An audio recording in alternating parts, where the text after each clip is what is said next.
사랑하는 성도 여러분, 오늘 거룩한 주의 날인 주일을 맞이하여 하나님께서 저와 여러분에게 주시는 하나님의 말씀은 신약 사도행전 4장 1절에서 12절을 본문 말씀으로 하여 종교생활과 신앙생활은 어떻게 다른가? 라는 설교 제목으로 하나님의 말씀을 선포하겠습니다. 아무쪼록 하나님의 말씀이 선포되어질 때에 하나님 아버지의 귀하신 은혜와 한량없는 주의 사랑이 우리 모두에게 차고 넘치게 되시기를 예수님의 이름으로 간절히 축원합니다. 사랑하는 성도 여러분, 너무나도 힘들고 어려운 말세지마를 당하여 날마다 믿음으로 살아가는 가운데 지나간 한 주간 동안도 하나님의 은혜와 사랑 가운데 무사히 잘 지내셨는지요? 저도 여러분이 항상 염려해 주시는 덕분으로 무사히 잘 지냈습니다. 혹시 한 주간 동안을 살아오면서 너무나도 충격적이고 말할 수 없는 고통은 없었는지요? 마태복음 11장 28절과 요한복음 14장 1절에 수고하고 무거운 짐진 자들아 다 내게로 오라. 내가 너희를 쉬게 하리라. 너희는 마음에 근심하지 말라. 하나님을 믿으니 또 나를 믿으라고 예수님께서 친히 말씀하시고 계십니다. 우리 모두 예수님의 품 안에서 참된 평안과 참된 안식을 마음껏 누리시면서 믿음으로 소망 가운데 승리하시기를 예수님의 이름으로 축원합니다. 요즘 우리가 살아가는 현 시대는 수많은 대용품과 모조품이 쏟아져 나와서 진짜와 가짜를 전혀 구분하기가 힘든 시대에 우리가 살아가고 있습니다. 그러나 문제는 뭐냐? 이런 대체 용품이 교회 안에도 들어와서 판을 치고 있다는 것입니다.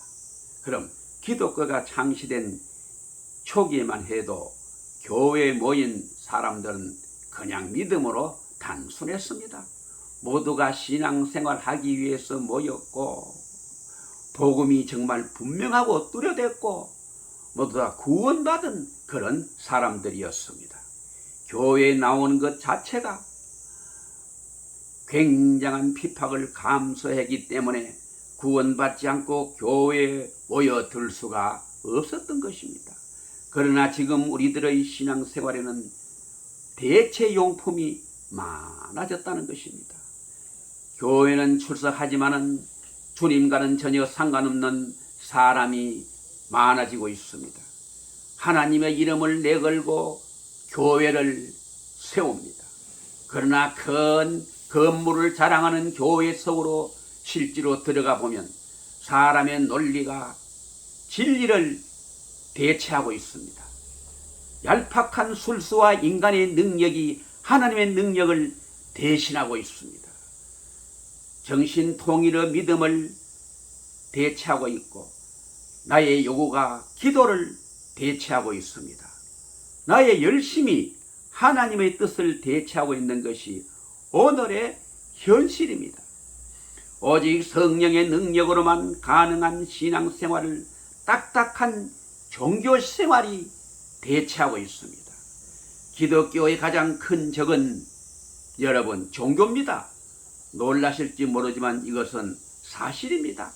기독교의 가장 큰 적은 다른 어떤 것이 아니라 바로 종교라고 성경은 지적하고 있습니다. 모든 종교에는 한 가지 기본적인 특징이 있습니다. 그것은 바로 내 힘과 내 노력으로 하나님을 찾아가고 하나님을 기쁘시게 하고 하나님께 갈 수 있다는 것입니다. 그 근본은 바로 내가 중심인 것입니다. 바로 인간 중심인 인본주의입니다. 그러나 기독교는 그렇게 말하지를 않습니다. 내가 하나님을 찾아갈 수가 전혀 없기 때문에 하나님이 우리를 찾아오셨다고 말씀하고 있습니다. 그래서 성경은 우리 힘으로 하나님을 발견할 수가 없기 때문에 우리가 하나님을 찾아가기 이전에 하나님이 먼저 우리를 사랑하셨다고 성경은 말씀하고 있습니다. 여러분 진정 신앙생활을 하고 있습니까?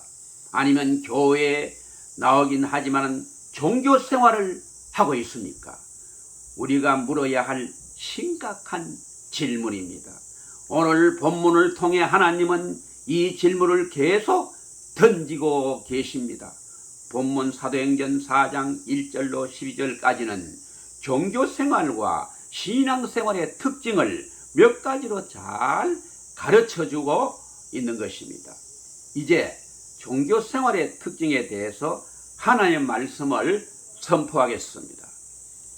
첫째, 잘못된 교리가 밑바탕을 이루고 있는 것입니다. 종교생활에는 잘못된 교리가 있습니다. 왜냐하면 이것은 하나님께로부터 나온 것이 아니고 인간이 중심이 되어서 만든 단체이기 때문에 겉으로는 굉장히 멋있는 것 같지만은 그 중심에는 인간적인 교리가 딱 자리 잡고 있는 것입니다. 그것은 하나님의 눈으로 볼 때 정말 잘못되었다는 것입니다. 이 땅에 있는 모든 종교가 그러하듯이 교회에 나오면서 종교 생활을 하는 사람들의 공통점이 바로 여기에 있습니다. 이 세상의 모든 종교 이면에는 잘못된 교리가 그 뒤에 숨어 있다는 것입니다. 하나님께로부터 나온 것이 아닌 사람이 만든 것을 그들은 예배하고 숭배하고 있는 것입니다. 오늘 본문에 등장하는 지도자들이 바로 그러했습니다. 사도행전 3장 8절에 40년을 안전뱅이로 살던 사람이 일어나 걷고 뛰었습니다.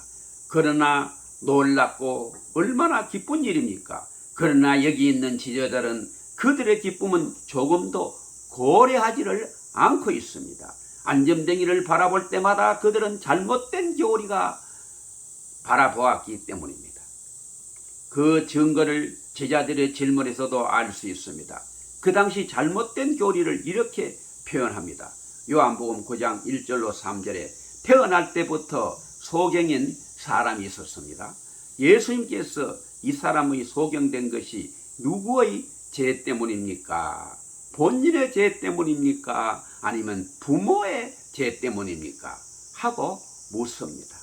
그때 예수님께서 잘못된 교리를 그냥 책망하시며 누구의 죄 때문이 아니라 하나님의 영광을 위하여 이 사람이 소경으로 태어났다고 말씀해 주셨습니다. 이 성전을 맡은 지도자들, 종교 지도자들, 교회와 성전에는 나왔지만은 그들은 종교 생활을 하고 있었기 때문에 그들의 마음속에 어떤 잘못된 교리가 자리 잡고 있었습니다. 안전뱅이를 바라볼 때마다 불쌍히 여기는커녕 저주하고 무시했습니다. 태어날 때부터 안전뱅이가 된 것을 보면 부모가 여지간히 죄를 지었구만 하고, 그래서 이들에게는 안전뱅이가 일어난 것이 중요한 것이 아니었습니다. 그 사람을 한 번도 불쌍하게 여기지를 않았습니다. 이것이 하나님을 섬기는 사람들의 태도입니까? 안전뱅이가 일어났는데 기뻐하지는 못할 망정, 왜 안전뱅이를 일으킨 사람을 핍박한다는 말입니까? 그들은 하나님을 이름으로는 섬겼지만 마음속 깊이 하나님과는 전혀 상관없는 잘못된 교리를 가지고 살고 있었기 때문인 것입니다. 여러분, 과연 어떻습니까? 오늘날 한국 교회의 수많은 교인들이 하나님과는 전혀 상관없는 자기 나름대로의 철학과 전통과 잘못된 교리를 가지고 살아가고 있습니다. 주일날 예배드리고 말씀 듣는 것 따로, 생활하는 것 전혀 따로입니다. 하나님은 이것을 가리켜 신앙생활이라고 하지 않고 종교생활이라고 부르십니다. 교회에 매일 나오고 새벽기도 열심히 드리고 설교는 듣기는 듣는데 그 가정에 전혀 변화가 없습니다. 직장생활에도 전혀 기쁨이 없고 변화가 없습니다. 믿지 않는 사람들에게 덕이 되지를 않고 있습니다. 왜냐하면 그들은 종교 생활을 하고 있기 때문인 것입니다. 바로 이것은 하나님과 아무런 상관이 없는 그저 자기 유익만을 위한 종교 생활을 하고 있는 줄로 믿습니다. 두 번째는 이기주의가 밑바탕을 이루고 있습니다. 겉으로는 하나님의 이름을 잘 부릅니다. 굉장히 열심히 하나님을 섬기는 것 같습니다. 그러나 그 중심에 들어가 보면 자기 자신만이 있는 것입니다. 하나님이 아니라 나 자신이 중심이 되고 있는 것입니다. 내가 복받기 위해 예배를 드리고 내 사업이 잘 되기 위해서 11조를 바치고 있는 것입니다. 나의 자손이 잘 되기 위해서 기도하고 있는 것입니다. 주님, 제가 고난받고 차라리 가난하게 살더라도 저의 이름은 낮아지게 하옵시고 하나님만 나타나게 하옵소서. 이런 마음이 종교생활하는 사람들의 마음에는 전혀 없다고 성경은 말씀하고 있는 것입니다. 여기에 나타난 지도자들은 성경에서 평생 예배만 드리던 그런 자들이었습니다. 그런데 이들이 화가 나서 베드로와 요한을 옥에 가두어 버렸습니다. 그리고 그들을 위협하고 마구 핍박을 했습니다. 이들은 명색이 제사장들로 예배를 인도하고 성전을 맡았던 그런 자들입니다. 안전뱅이가 40년 가까이 그 성전에 있었는데 하나님의 종들이라는 제사장들이 그 안전뱅이를 도와줄 방법이 없었습니다. 겨우 그냥 도와준다는 것이 돈 몇 푼 던져드는 것이 고작 전부였습니다. 그런데 신학교를 졸업한 사람도 아닌 이름도 모르는 베드로와 요한이라는 어부 출신이 오더니 안전뱅이의 손을 잡아 나사렛 예수의 이름으로 일어나 걸으라고 명령하니까 안전뱅이가 벌떡 일어나서 걸었습니다. 그래서 그 제사장들의 체면이 말이 아니었습니다. 그래서 그들이 화가 난 것입니다. 그러나 여러분, 자기의 체면이 뭐가 그리 중요합니까? 40년 동안 안전병을 했던 사람들이 일어났으면 나의 체면이 조금 상해도 그들을 기뻐해야지 시기하고 질투하여 그들을 감옥에 쳐 넣는다는 말입니까? 이것이 종교생활의 특징이라고 주님은 지적하고 있습니다. 모든 종교생활의 특징은 마음 한가운데 하나님이 아닌 내가 딱 앉아있는 것입니다.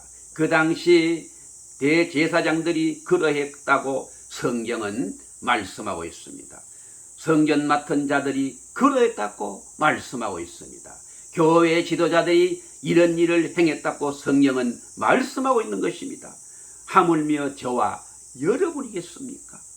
사랑하는 성도 여러분, 오늘 이 아침에 성령님의 도움을 받아서 여러분의 마음을 자세히 한번 조용히 들여다보시기를 바랍니다. 마음속 깊은 곳에 과연 누가 앉아 계십니까? 정말 하나님의 영광을 위하여 살고 싶은 마음이 속에 있습니까? 나는 못 살아도 좋으니 내가 가진 것 다 바쳤더라도 하나님의 이름만 드러날 수 있고 복음만 전파될 수 있다면 더 이상 바랄 것이 없다는 그런 마음이 속에 있습니까? 이것이 참된 신앙생활이라고 주님은 말씀하십니다. 중요한 것은 이 사람들이 누구인가 하는 것입니다. 성경은 대제사장들과 성전 맡은 자들과 사두개인들과 바리새인이라고 말씀하고 있습니다. 이들을 요즘 말로 한다면 노회장, 총회장, 지방회장, 목사님, 전도사님, 장로님 등 교회에서 직분을 맡은 자들입니다. 그런데 이들이 종교생활을 했다고 말씀합니다. 그들은 살아계신 하나님을 믿고 신앙생활을 해야 했는데 종교생활이 포로가 되어서 하나님의 역사를 방해했다고 성경은 말씀하고 있습니다. 우리 자신을 들여다보는 귀한 시간 되시기를 주의 이름으로 축원합니다. 그럼 이제 참된 신앙생활의 특징에 대해서 하나의 말씀을 선포하겠습니다. 첫째, 부활의 능력을 체험하는 생활입니다. 부활의 능력을 체험하며 사는 삶이 참된 신앙생활입니다. 부활을 말할 때 그저 예수님의 부활만 말합니다. 이것이 문제입니다. 모든 기독교인들은 예수님의 부활을 믿고 알고는 있습니다.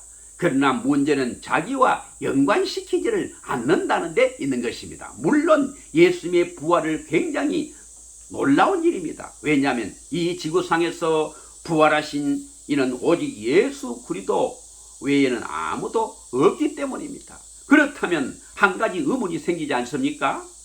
나사로의 부활입니다. 나사로가 죽었다가 부활했을 때 그는 어떤 몸을 받았습니까? 그는 옛날에 가졌던 똑같은 몸을 받았습니다. 그러나 또 얼마 동안 살다가 다시 죽고 말았습니다. 그러나 예수님의 부활은 그런 부활이 아닙니다. 나사로의 부활은 성경에서 말하는 그런 부활이 아닙니다. 예수님께서 죽었다가 사신 정도가 아니라 완벽한 몸을 가지고 부활하셨다고 말씀하고 있습니다. 병들지 아니고 시들지 않고 늙지 않는 몸이 성경에서 의미하는 부활인 것입니다. 4대 성인 가운데 3분이 예수님을 흉내는 낼 수가 있었습니다. 예수님이 가르쳤던 좋은 것을 석가도 가르칠 수 있었고 공자도 가르칠 수는 있었습니다. 또한 불경을 보면 좋은 말들이 많이 나오고 있습니다. 그들의 도덕적인 삶을 따라갈 수는 있습니다. 석가와 공자도 좋은 삶을 물론 살았고 소크라테스도 많은 철학과 가르침을 주기는 했습니다. 그러나 이 세상에 살았던 3대 성자가 모두가 예수님의 흉내 내지 못한 사건이 있었습니다. 바로 그것은 부활 사건입니다. 그래서 3대 성인의 무덤은 그대로 있지만 예수님의 무덤은 지금도 텅텅 비어 있습니다. 예수님의 부활이 중요한 이유는 예수님의 부활로 우리도 장차 부활한다는 것입니다. 바로 저와 여러분이 언제가 그렇게 부활할 것이라고 말씀하고 있습니다.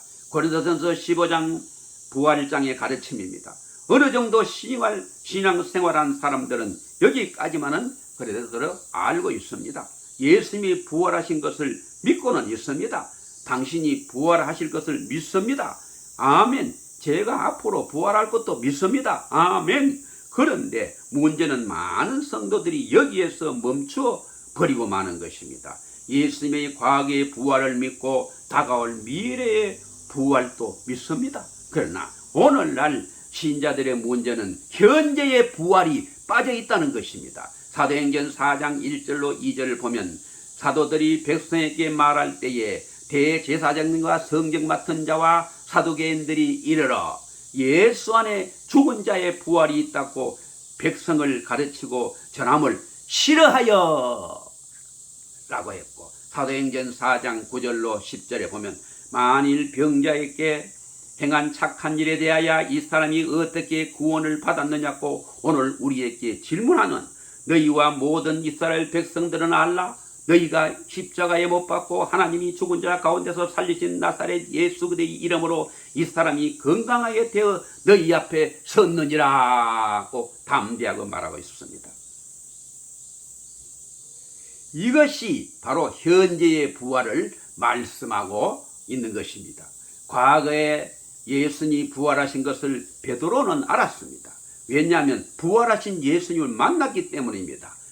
친히 찾아오셔서 내가 나를 사랑하느냐 그렇게 자신을 3번이나 부인하고 저주까지 하고 도망갔던 제자를 갈릴리 호숫가에서 친히 찾아오셔서 그 새벽에 생선을 구워주시며 요한의 아들 시몬아 내가 나를 사랑하느냐. 예, 주님 제가 당신을 사랑하시는 줄 아시지 않습니까? 내 양을 먹이라. 베드로는 미래에 부활할 것도 알았습니다. 그러나 그가 거기서 그친 것이 아니라 오늘 이렇게 선포합니다. 안전뱅이를 일으키고 나서 이 안전뱅이가 우연히 일어난 것이 아니다. 너희가 십자가에 못 박아 죽인 나사렛 예수, 그러나 죽음에 머물지 않으시고 그 죽음을 이기시고 3일 만에 부활하신 나사렛 예수의 이름이 오늘 이 사람을 낫게 하였느니라. 사랑하는 성도 여러분, 오늘의 우리는 얼마나 수많은 안전뱅이를 우리 마음 안에 모시고 살아가고 있습니까? 얼마나 수많은 죽음을 체험하면서 살아가고 있습니까? 남모르게 환히 웃는 것 같지만은 마음속에 원망이 자리 잡고 있습니다. 미래에 대한 두려움이 자리 잡고 있습니다. 조그만 상처에도 슬퍼하고 있지 않습니까? 남편이 조그만 속을 썩어도 인생을 포기하고 싶습니다. 자살하고 싶은 충동이 일어나고 있습니다. 성경에서는 무엇을 말씀하고 있습니까? 바로 이런 죽은 마음 속에 현재의 부활이 필요하다고 말씀하고 있는 것입니다. 부활하신 나사렛 예수 그리스도의 이름이 과거에 역사하셨고 미래에 우리 몸을 부활하실 뿐만 아니라 오늘의 우리의 삶 현장에서 역사야 부활을 느낄 수 있다고 선포하십니다. 지금 당신의 삶 속에 예수님이 당신의 삶을 부활시킬 수가 있는 것입니다. 이것을 믿는 것이 현재 참된 신앙생활입니다. 사도 바울은 이런 신앙생활을 체험한 사람이었습니다. 그래서 답답한 일을 당하여도 낙심하지 아니하고 고난 가운데 있으면서도 온전히 기뻐할 수가 있었던 것입니다. 로마 감옥에서 항상 기뻐하라, 내가 다시 말하노니 기뻐하라고 담대하게 말하고 있습니다. 수많은 몰매를 맞으면서도 온전히 감사했고 그 가운데서도 소망을 가졌습니다. 성도들을 온전히 사랑하고 자기를 치는 자들을 향해 주의 복음을 사랑으로 전했던 것입니다. 과거에 예수님의 부활을 믿었고 미래에 내가 부활할 것을 믿었을 뿐만 아니라 현재 내가 삶 속의 부활을 체험했기 때문인 줄로 믿는 것입니다. 참된 신앙생활이란 부활의 삶을 매일마다 체험하는 삶인 것입니다. 목사라고 해서 매일매일마다 평안한 줄 아십니까? 아마도 목사에게 매일마다 사탄이 가장 많은 공격을 할 것 같습니다.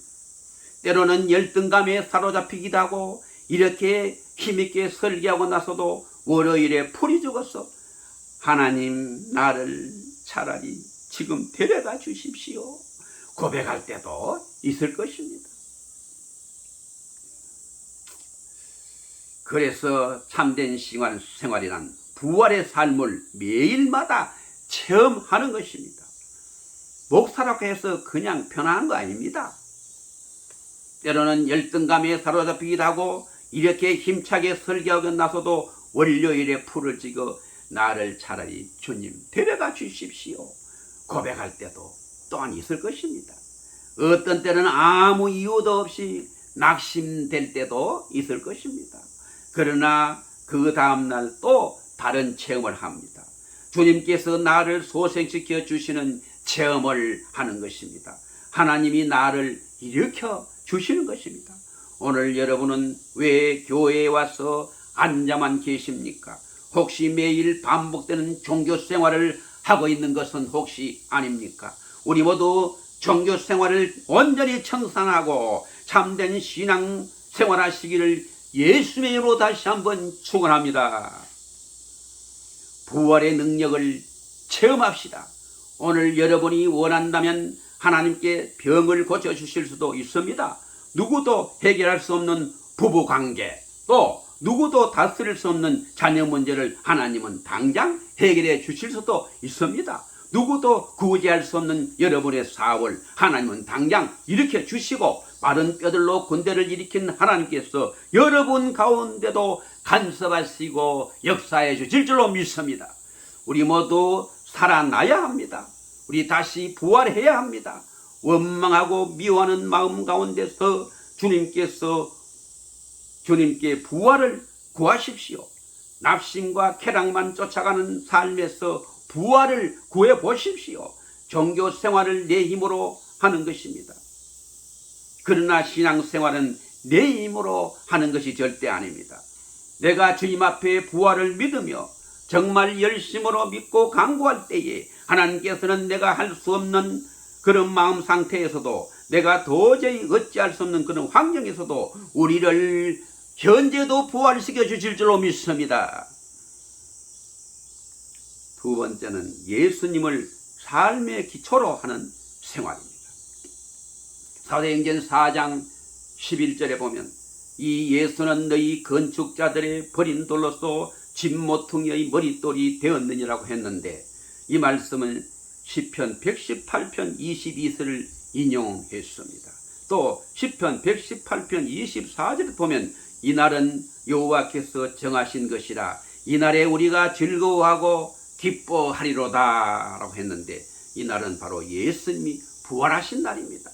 시편 118편은 메시아가 이 땅에 오셔서 우리를 위해 고난받으시고 십자가에 돌아가셨다가 부활하실 것을 바라보며 이날은 즐거운 날이라고 선포하고 있는 것입니다. 베드로는 이 말씀을 인용한 것입니다. 사랑하는 성도 여러분, 우리가 훗날 모두 다 심판을 받을 것입니다. 그렇다면 주님의 심판대에서 하나님이 무엇을 심판하시겠습니까? 돈을 많이 벌고 박사 따면 점수 많이 주고 돈 못 벌고 공부 못하면 점수 적게 주실까요? 오늘 말씀에서 하나님이 우리를 심판하실 기준은 단 한 가지라고 말씀하고 있습니다. 그것은 우리의 삶의 토대를 예수 그리스도에 위해 쌓는가 아니면 다른 것에 쌓았는가 하는 것입니다. 예수님은 산상수훈을 다 말씀하시고 이 비유를 이렇게 말씀해 주셨습니다. 마태복음 7장 24절로 27절에 보게 되면은 그러므로 누구든지 나의 이 말을 듣고 행하는 자는 그 집을 반석 위에 지은 지혜로운 자 같으리니 비가 내리고 창수가 나고 바람이 불어 그 집에 부딪히되 무너지지 아니하나니 이는 주추를 반석 위에 놓은 까닭이요 나의 이 말을 듣고 행하지 아니하는 자는 그 집을 모래 위에 지은 어리석은 사람 같으리니 비가 오고 창수가 나고 바람이 불어 그 집에 부딪힘에 무너져 그 무너짐이 심하리라 이렇게 말씀하셨습니다. 여러분이 아무리 선행을 많이 해도 소용없습니다. 아무리 가난한 사람을 많이 도와줘도 소용없습니다. 왜냐하면 하나님은 예수님만을 이 세상의 머릿돌로 삼으셨기 때문입니다. 예수님 외에 쌓은 선행, 예수님의 쌓은 지식, 예수님 외에 쌓은 그 어떠한 모든 재물은 이 세상에서는 환영받을지는 몰라도 저 하늘나라에 가면 하나도 쌓을 것이 없다고 주님은 말씀하고 계십니다. 많은 사람들이 종교생활과 신앙생활을 너무나 착각하고 있습니다. 착하게 산다고 되는 것은 절대 아닙니다. 사도행전 4장 12절 보면 다른 이로는 구원을 얻을 수 없나니 천하인간의 구원을 얻을 만한 다른 점을 우리에게 주신 일이 없음이니라 이렇게 말씀하고 있습니다. 이 말씀보다 더 확실한 구원에 대한 말씀은 그 어디에도 찾아볼 수가 없습니다. 예수님은 과연 누구십니까? 전지전능하신 하나님이십니다. 이 땅을 창조하신 분이십니다. 이 세상의 진리를 아시는 분입니다. 그래서 그분이 죄 많은 이 땅에 오셔서도 요한복음 14장 6절에 내가 하나밖에 없는 진리요 내가 하나밖에 없는 길이요 내가 하나밖에 없는 이 세상의 생명이니 나로 말미암고는 아버지께로 올 자가 결단코 없느니라고 말씀하고 계십니다. 그리고 사도행전 4장 12절에는 다른 이로서는 구원을 받을 수 없나니 천하인간의 구원을 얻을 만한 다른 이름을 우리에게 주신 일이 없음이라고 말씀하시고 계십니다. 사랑하는 성도 여러분, 하나님이 찾아오셔서 정답을 선포하셨습니다. 참으로 안타까운 것은 교회에 10년, 20년, 몇십 년 동안 다니고 집사나 안수집사나 장로, 전도사, 목사의 직분을 가지고 있으면서도 여전히 신앙생활이 아닌 종교생활을 하고 있는 분들이 많다는 것입니다. 여러분, 그들은 열심히 뭔가를 하긴 하는데 예수님을 기초로 하여 쌓아 올리지를 않는다는 것입니다. 절에 가보면 목사보다 인격이 훌륭한 사람들이 많습니다. 어느 목사님 가운데 하루에 8시간씩 기도하는 분이 있다고 합니다. 성도들이 그 교회로 모두 몰려가고 그런 목사님에 대해서 자랑을 하긴 합니다. 그런데 성철 스님은 18년 동안이나 덕을 한 번도 땅에 대지 않으신 분이십니다. 그것이 사람의 힘으로 가능하겠습니까? 그렇게 해도 구원받을 수 없다는 말씀입니다. 심판날에 그것은 아무것도 아니라는 것입니다. 왜냐하면 예수님이 합당한 삶을 살지 않았기 때문인 것입니다.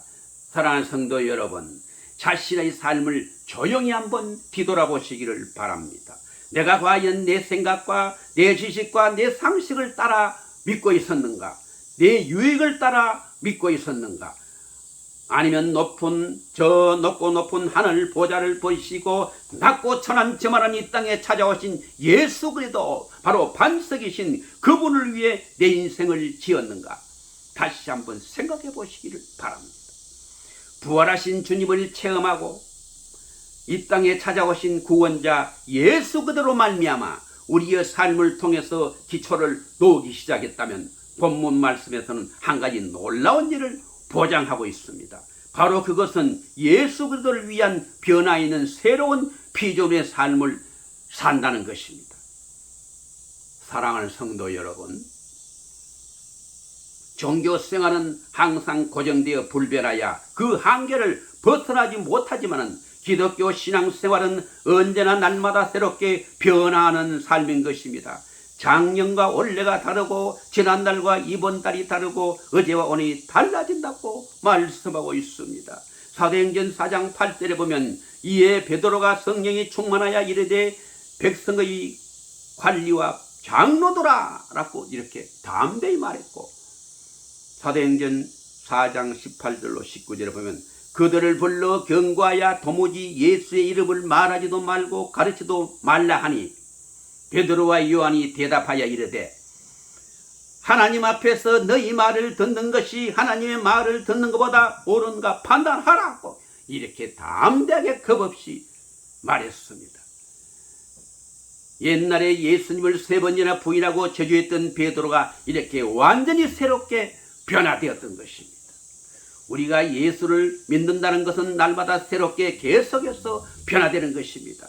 여러분 날마다 새롭게 변화되어 가고 있습니까? 교회에 나오신 이후 더 좋은 아버지와 남편이 되어가고 있습니까? 더 좋은 어머니와 아내가 되어가고 있습니까? 그렇게 되었다면 여러분은 종교생활이 아닌 참된 신앙생활을 바로 잘하고 있는 것입니다. 진실로 참된 신앙생활만 한다면 우리는 오늘 지금 예수님의 부활의 능력을 가지고 얼마든지 우리는 날마다 매일마다 새롭게 계속해서 변화될 수가 있는 줄로 믿습니다. 이제 박윤호가 갈라디아서 2장 20절을 내용으로 지은 복음성가 1120장을 부르고 마치겠습니다. 내가 그리스도와 함께 십자가에 못 박혔나니 그런 정이지 내가 산 것 아니요 오직 내 안에 예수께서 사신 것이라. 이제 내가 육체 가운데 사는 것은 나를 사랑하사 자기 몸 버리신 예수 위에 산 것이라. 이제 내가 육체 가운데 사는 것은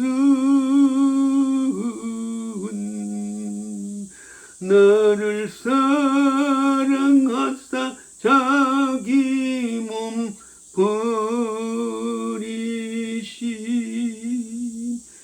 예수 위에 산